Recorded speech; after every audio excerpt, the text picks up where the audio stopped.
the training up until then had been like really good. And I just think that with age and kind of, I wasn't as smart of a runner then. I mean, at 23, it was kind of just like run as much as I can and see how fast I can run. And now I'm like, you know, I think that I can run faster than I did, you know, whether it was in college or like those few years post-collegiately, just because I'm like, you know, much smarter about training, smarter about nutrition, smarter about racing. Like, you know, yes, a little bit older, but like, I don't know. I think that being more knowledgeable about training has like led to a lot of improvements, and not only about how to train harder, but like sometimes about how to train less hard, doing the right stuff at the right time, doing the right stuff at the right time, allowing yourself to recover.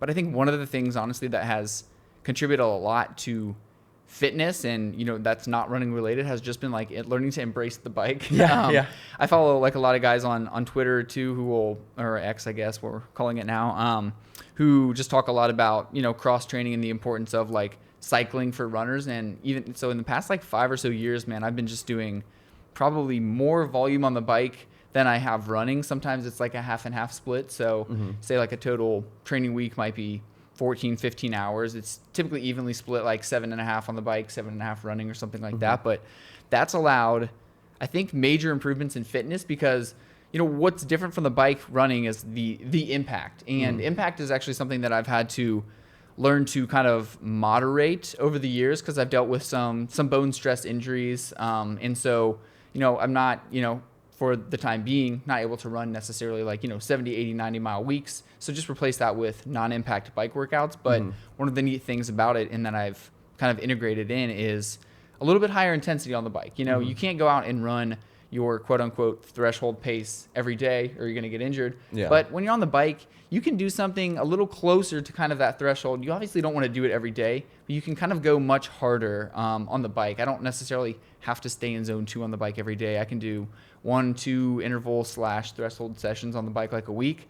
So keep that kind of aerobic fitness up and use the running to kind of build, you know, obviously that running specific strength and do running specific intervals. But I think that's definitely contributed a bit to kind of that, at least that half marathon PR. A lot of other things, obviously. The running training was good, but embracing cross training. I know with like Parker Valby, cross training has become like the popular thing. Everybody's saying, oh, you only have to run 3 days a week and be NCAA champ. But I'm like, one of the things that I don't think people realize is like how much cross training that she's like actually doing. I'm like, couple hours a day. Couple hours a day probably on whatever modality that she's using for it. But it's like, it's not just a cross train, like, oh, let's hop on the bike and ride around campus. It's like you're, you know, 4 hours a day cross training, probably 4 times as much as you would if you were running. So like, if you're going to cross train, it can help improve your running fitness.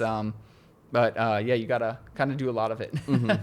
Yeah, it is interesting. She's definitely an extreme on the cross training side of things, but clearly there's a path forward for it. Or she's just way better than she actually is, and it's like she's going to blow us all out of the water with what she be the best runner ever at some point in her life. But it is fun to I never got around to looking to see like what the reasoning for that was. Did she have an injury that caused that? I think it was just kind of, granted, I don't know, this is kind of just like through the pipeline type of stuff, but I think it was like injury related stuff. Like, you know, if she ran more than like what she was doing, maybe that was like making her more prone to injury. So I think the cross training, I guess what I'm trying to say is like, I don't think the cross training and what people made it seem like was the cross training was like a deliberate scheme. Like we were like, oh, we're only going to run 3 days a week and we're going to cross train 4. I think the cross training was kind of born out of necessity in a way. Then it became the and program. So she's good, maybe not because, well, she's good because of the cross training, but sort of like in spite of the fact that she cross trains a lot. Like it's just, she would prefer to run probably 7 days a week like all runners would.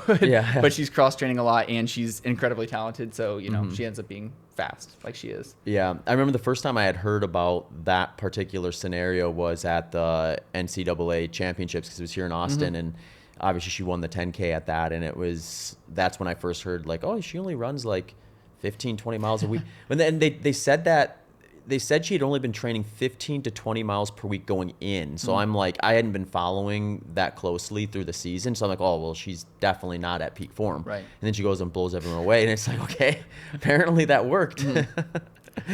Yeah. And it's funny because like, it can almost be, or at least with going back to like the race in Houston or whatever, the week before that, so I was injured like during the race at Houston, but I had like decided to do it anyway because I'm like, I'm not gonna make it worse, and I'm in like kick-ass shape, so I'm just gonna go and run this race. But the week beforehand, I was like really trying not to injure myself even more. So I was doing a little bit less on the bike, but still biking, and like very little running, but it was almost like a forced taper in a way. So it was like I went into that race like super fresh, I think. So it was kind of, the injury forced the taper a little bit. But so I wonder, like, with, whether it's Parker Valby or other runners who are doing a lot of cross training, it's like you might save your legs a little bit. Like when you're doing the running, get quality work in, like do some quality sessions, and, then save your legs. Don't do your slower zone 2 or just like your base aerobic sessions running. Like switch it to cross training and like see how it works. I mean, it's kind of interesting. Yeah.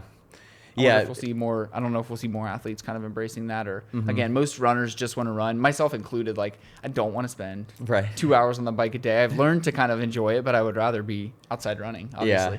Yeah. When I was injured this summer, I could do a lot, but not run. I had this sacral stress fracture, so it was like 4 weeks of like no impact based stuff, but I could like push and pull a sled, I could bike, I could even do some resistance training if I wanted to after like the second week.